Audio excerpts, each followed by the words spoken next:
সকাল সকাল ঘুম থেকে উঠে প্রথমে ফ্রেশ হলাম, তারপরে আমার ফেসের মধ্যে একটু সানস্ক্রিন লাগালাম, কারণ একটু পরে রান্না করে চলে যাব, তাই এটা লাগিয়ে নিলাম। আর এই তো অনেক দিন পরে তোমাদের সাথে ব্লগ শেয়ার করব, কারণ আমি অনেক দিন যাবৎ কোনো ব্লগ করি না, শর্ট ভিডিও দিতাম।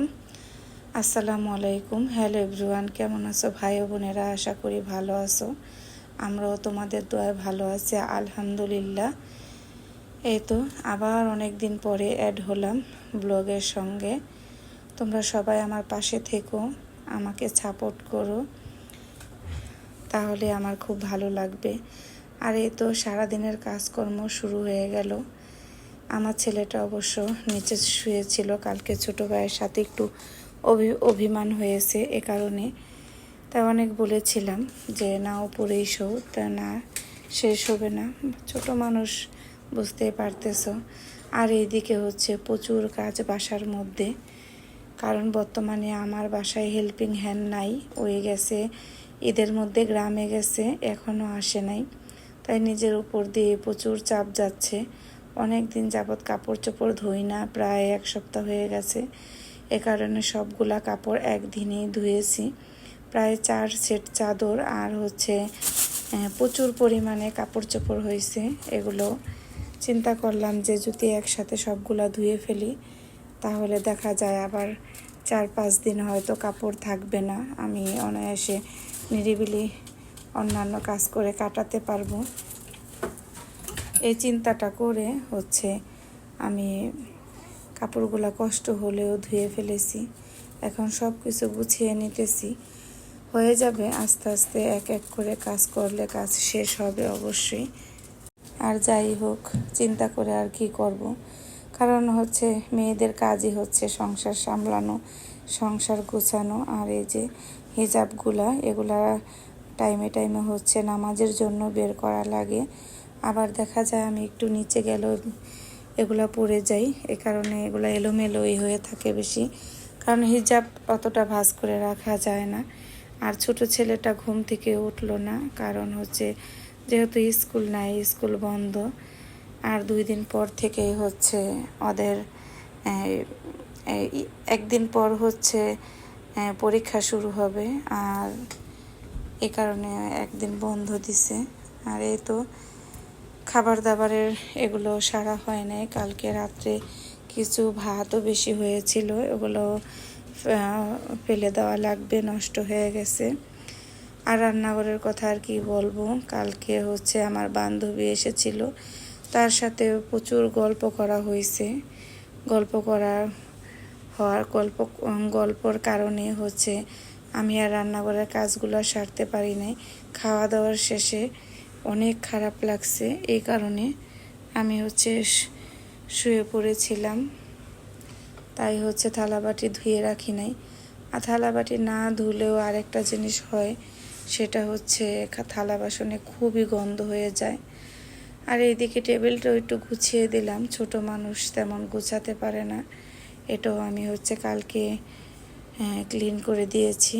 এই রুমটা মোটামুটি তেমন একটা নষ্ট হয় নাই, গোছানোই আছে। আর এই তো টেবিলটাও আমি পুছে নিতেছি, ডাইনিং টেবিলটা, এটা তো নিত্য প্রয়োজনীয় কাজ, দিনে 2-3 বারই প্রয়োজনে পুছতে হয়। বাচ্চারা পানি ফেলায়, দেখা যায় 3 বেলা খাবার দাবার এখানে, এজন্য এটা পোছা লাগে দিনে 2-3 বার।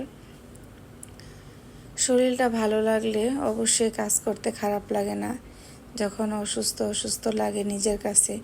আর সবচাইতে বিশেষ করে বড় কথা বাসার মধ্যে আমি সম্পূর্ণই মেয়ে মানুষ, বলতেই আমি একা মানুষের একটু কষ্টটা বেশি হয়ে যায়। আর এ তো আমার কাছে অনেক সুন্দর ডগা দিয়েছে, জানি না কতদিন এটা বাঁচবে বা বাঁচিয়ে রাখতে পারবো।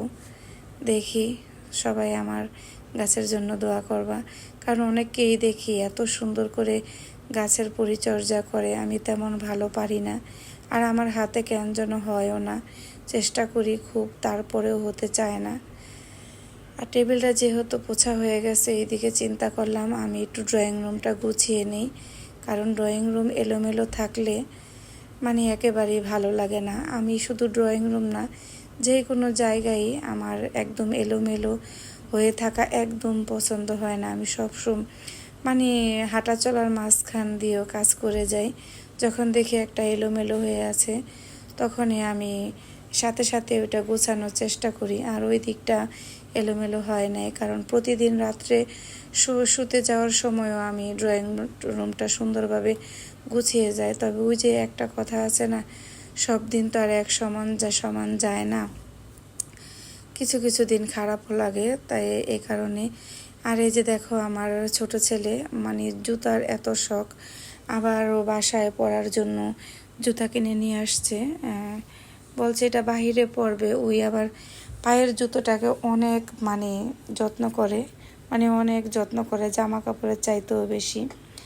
আর এইদিকে গাছগুলা রেখেছি, এখানে এসে প্রতিদিন আমার বাসার বিড়ালটা এসে পানি খায়। তাই এই কারণে জানি না মানে গাছগুলা উঠায় ফেলে, তাই এটা বেশি ভালো হইতেছে না।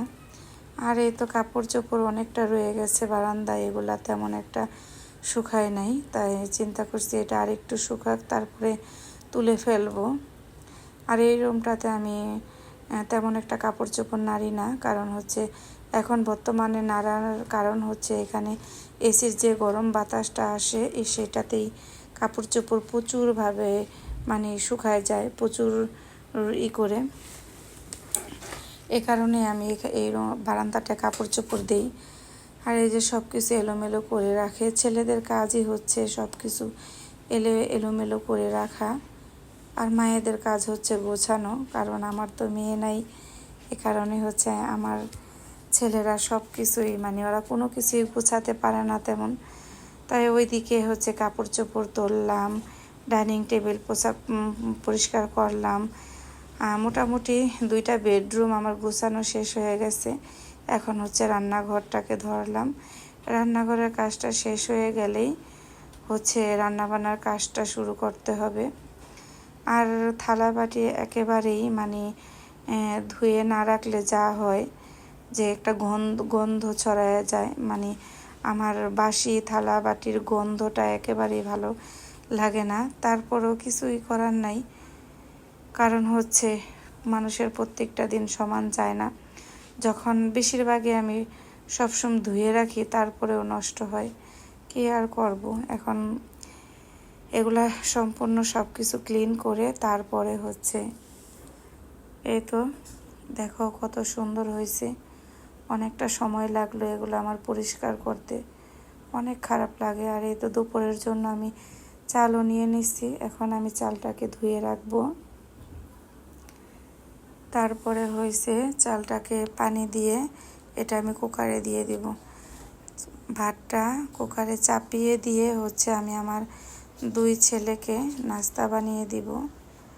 তারা হচ্ছে বলতেছে নুডলস খাবে, তাই নুডলসটা করে দিব। আর যেহেতু একটু দেরি করে উঠেছে, কারণ স্কুল বন্ধ থাকলে ওরা ওদের মতো করে ওঠে যদি টিচার বা ম্যাডাম না থাকে। এই তো আমি কুকারের মধ্যে বসিয়ে দিলাম ভাত, আস্তে আস্তে হতে থাক। ওইদিকে আমি সকালকার নাস্তার কাজটা সেরে ফেলি। সকাল বলতে প্রায় এখন 10টা বা 10:30টার মতো বেজে গেছে। এখন আমি ওদেরকে নুডলস বানিয়ে দিব। এই তো তারা 2 ভাই টিভি দেখতেছে, আর যখন টিভি দেখে তখন আর কোনো খেয়াল থাকে না, একেবারেই মানে একদম নিরিবিলি টিভি দেখতে থাকে, চোখ আর অন্যদিকে সরে না। আর এইদিকে আমি নুডলসটা নিয়ে নিতেছি। এখন ওরা আবার হচ্ছে স্যুপ নুডলসটা খুব পছন্দ করে, শুকনা নুডলসটা তেমন একটা পছন্দ করে না, তেমন খায়ও না। তাই স্যুপ নুডলসটাই খুব মানে পছন্দ করে খায়। তাই চিন্তা করলাম স্যুপ নুডলসটাই করে দিই। আর ভাই ও বোনেরা, তোমরা আমার ভিডিওটা যে যেখান থেকে দেখবে অবশ্যই লাইক কমেন্ট শেয়ার করবা, সাবস্ক্রাইব করবা। আর হচ্ছে আমার যদি কোনো ভুল হয়ে থাকে অবশ্যই কমেন্টে জানাবা, কারণ যেহেতু তোমরা যদি আমার ব্লগ পছন্দ করে থাকো তার মানে আমার ভুল ধরাটাও তোমাদের কর্তব্যের মধ্যে পড়ে। আমার কোনো ভুল হলে তোমরা অবশ্যই আমাকে বলবা, কার মানুষ মাত্রই ভুল হতে পারে। আর এই তো ওদিকে নুডলসটা বসিয়ে দিয়ে আসলাম, এইদিকে হচ্ছে ছোট ছেলে বিছানা থেকে উঠে চলে গেছে টিভি দেখতে, তাই বিছানাটাও অগোছানো, এতটুকুই বাকি ছিল। এখন হচ্ছে আমার ছেলে বলতেছে আম্মু দাও, আমি নিজেই উঠাইয়া দিই। মাঝে মাঝে আসে টুকটাক কাজ করতে, কারণ যেহেতু আমার মেয়ে নাই, তাই আমি চাই আমার ছেলেদেরকে এই টুকটাক কাজ শেখানো। আর কাজ শিখে রাখা ভালো, একটা সংসারে এমন না যে একজনকে সব কাজ করতে হবে। সবাই মিলেমিশে কাজ করলে কাজটা খুব হালকা হয়ে যায়, কারোই তেমন একটা কষ্ট লাগে না। আর একজনের উপরে যদি সব কাজ পড়ে তার অনেক কষ্ট হয়ে যায়। অনেকে ভাবে যে শহরে যারা থাকে তাদের তেমন কাজ নাই, আর আমার কাছে মনে হয় যে শহরের মানুষেরই কাজ বেশি, যেহেতু আমরা একটা বাসার মধ্যেই থাকি। এখানে ঘুরে ঘুরে জায়গাগুলো বেশ ময়লা হয়। আর হচ্ছে বাসাবাড়ি, শহরের বাসাগুলি হচ্ছে আমরা যেহেতু একটা জায়গার মধ্যেই বন্দি থাকি, এইখানের মধ্যে সারাদিন ঘোরাফেরা, আর এইসব জায়গাগুলা একদম পরিষ্কার না রাখলে এত নোংরা দেখা যায়, এত খারাপ লাগে, একেবারেই ভালো লাগে না আমার কাছে। এই কারণেই সব সময় আমি চাই আমার বাসাবাড়ি পরিপাটি থাক। ড্রেসিং টেবিলটাকেও একটু গুছিয়ে নিলাম। এই কাজগুলা হচ্ছে রেগুলার কাজ, প্রতিদিন, দিনে একবার না, এমনকি 2-3বারও পোছা হয়। এইসব কাচের জিনিসগুলা, বিশেষ করে ড্রেসিং টেবিল বা ডাইনিং টেবিল, এগুলা রেগুলারই আমাদের মেয়েদের কাজ। আর এই তো সারাদিন শেষে বিকেল হয়ে আসলো, দুপুরে খাওয়া দাওয়া করলাম, ওটা তোমাদের সাথে শেয়ার করি নাই। দুপুরে রান্নাটাও শেয়ার করতে পারি নাই, কারণ অনেক কাজ করে ফেলছি, তাই আর ওটা আমি দেখাই নাই। আর বিকেলবেলা মা ছেলে মিলে কাঁঠাল খেতে বসলাম। তো ওই হচ্ছে বিকাল হইলেই একটা নাস্তা চায়, তাই চিন্তা করলাম যে আগে কাঁঠাল খাও, তারপরে অন্য কিছু দেখা যাবে। তো এটা হচ্ছে আসরের আয়োজন দিতেছে, এখন আমি ওকে কাঁঠাল খাইয়ে দিয়ে আমি নিজেও নামাজ পড়তে যাব। যাই হোক, যে যেখানে আসো সবাই ভালো থেকো। আজকের মতো এ পর্যন্তই। আল্লাহ হাফেজ।